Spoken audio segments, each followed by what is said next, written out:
नमस्ते एवरीवन। गुरु पूर्णिमा की बहुत बहुत शुभकामनाएं। गुरु पूर्णिमा आषाढ़ मास की शुक्ल पक्ष की पूर्णिमा को मनाई जाती है। इस दिन वेद व्यास जी का जन्म हुआ था, इसलिए इस दिन को व्यास पूर्णिमा भी कहा जाता है। वेद व्यास जी ने वेद को 4 भागों में विभाजित किया था, मतलब डिवाइड किया था, और इस दिन उन्होंने वेदों की शिक्षा अपने शिष्यों को दी थी, इसलिए ही उनको वेद व्यास कहा जाता है। वेद व्यास जी का असली नाम कृष्ण द्वैपायन है। वेद व्यास जी ने गुरु पूर्णिमा के दिन अपने शिष्यों को वेद की शिक्षा दी थी, इसलिए उन्हें गुरु की उपाधि दी जाती है। गुरु अर्थात गु का अर्थ है अंधकार, इग्नोरेंस। रू का मतलब है रिमूवर ऑफ डार्कनेस, अंधकार को मिटाने वाले को गुरु कहा जाता है।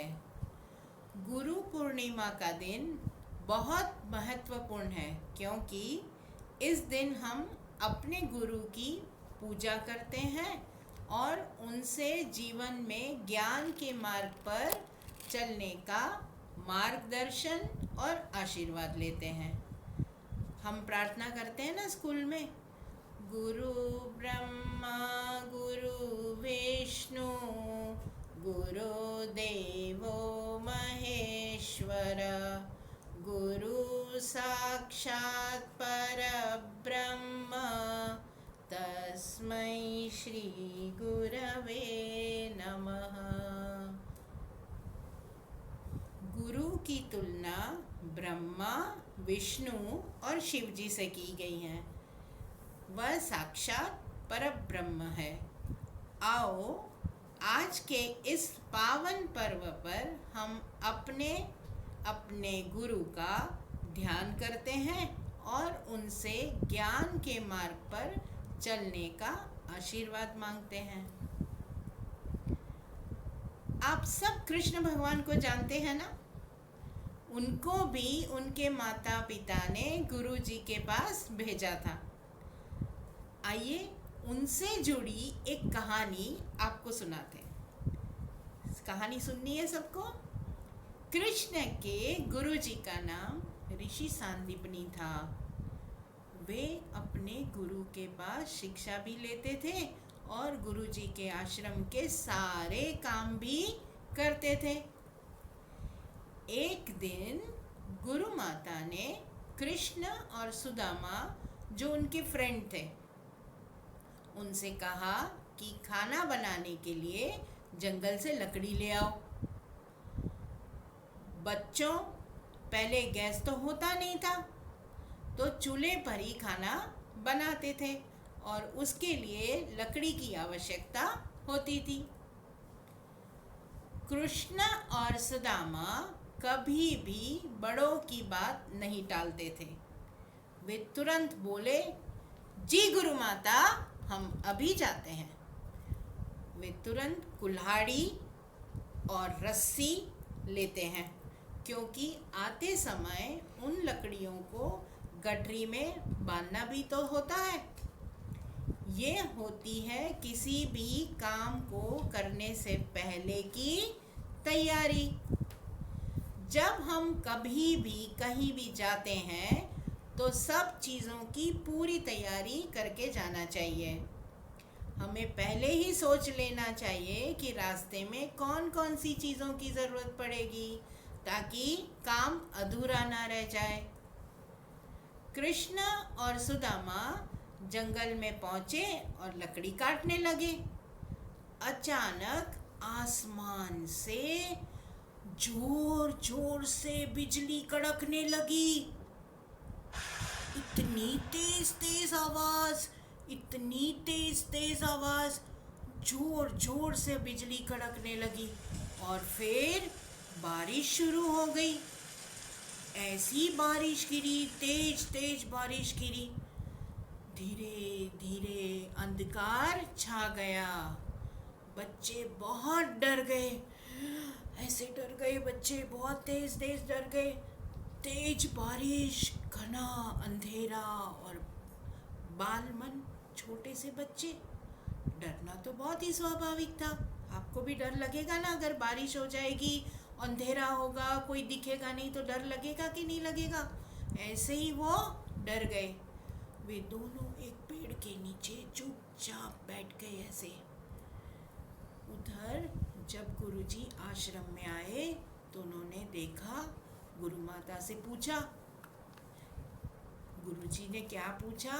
गुरुजी ने पूछा, बच्चों को बच्चे क्यों नहीं दिख रहे? गुरु माता बोली, वे लकड़ी लेने गए थे परंतु अभी तक वापस ही नहीं आए। काले आकाश, तेज वर्षा और बालकों के भोले भोले मन का विचार करके गुरुजी चिंतित हो गए। गुरुजी को लगा कि ये बच्चों को मैं कैसे लेकर आऊं, कैसे उनको वापस लाऊं। बेचारे छोटे छोटे बच्चे बहुत डर गए होंगे। तो गुरुजी ने क्या किया? गुरुजी ऐसे ऐसे गए और एक लालटेन लेकर, ये क्या है? लालटेन, देखो इसको बोलते हैं लालटेन। लालटेन लेकर उन्हें ढूंढने जंगल में चले गए।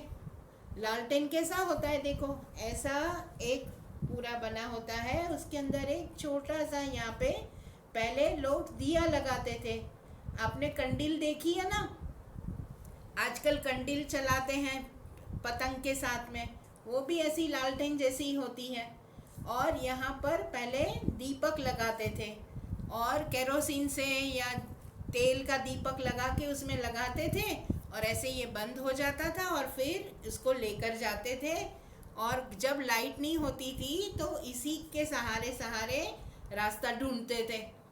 तो गुरुजी ऐसी लालटेन बना के जंगल में लेके जाते हैं और वे आवाज देने लगते, गुरुजी आवाज देने लगते हैं, कृष्णा कृष्णा, सुदामा सुदामा। बहुत देर तक ढूंढने के बाद कृष्ण और सुदामा गुरुजी की आवाज सुनाई दी। एकदम खुश होने लग गए, एक दूसरे से बोलने लग गए, गुरुजी आ गए, गुरुजी आ गए। बहुत खुश हो गए, पर गुरुजी दिखाई नहीं दे रहे थे अभी। फिर क्या हुआ? गुरु की आवाज सुनते ही बालकों के जान में जान आ गई। वे जोर से चिल्लाए, गुरुजी हम यहाँ हैं। गुरुजी को कान में आवाज आई कहीं से, जिस तरफ आवाज आई ना, गुरुजी उसी तरफ धीरे धीरे चलने लग गए। गुरुजी उनकी आवाज सुन के धीरे धीरे अंधेरे में उनकी तरफ गए। जैसे ही कृष्ण और सुदामा ने गुरुजी को देखा, वे उनसे लिपट गए ऐसे, एकदम गुरुजी करके एकदम लिपट गए। कैसे लिपट गए?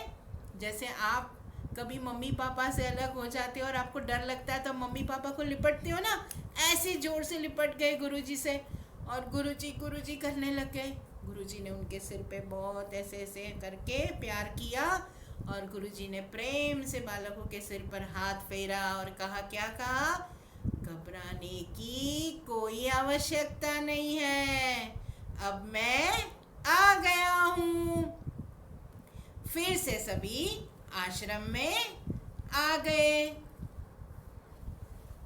गुरुजी ने बच्चों को फिर क्या समझाया पता है? बच्चों को समझाया, भगवान और गुरु हमेशा आपकी रक्षा करते हैं, इसलिए जब भी जीवन में परेशानी आए तो विचलित नहीं होना चाहिए, घबराना नहीं चाहिए।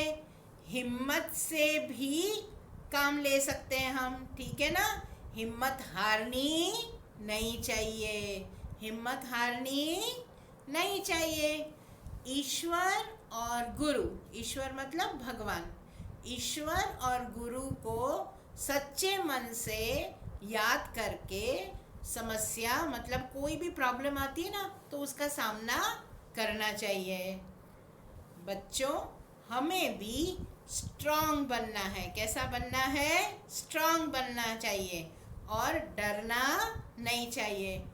गॉड हमेशा हमारे साथ ही रहते हैं। तो आप अभी याद रखोगे ना, जब भी आपको डर लगे, कुछ भी हो, तो गॉड हमेशा हमारे साथ रहते हैं। ये बात याद रखना। कभी ना अंधेरे से डरना है, ना किसी चीज़ से डरना है। जब भी डर लगे तो सबसे पहले आंख बंद करके मन से भगवान को या गुरु जी को याद करना है, तो सारी प्रॉब्लम्स सॉल्व हो जाएगी।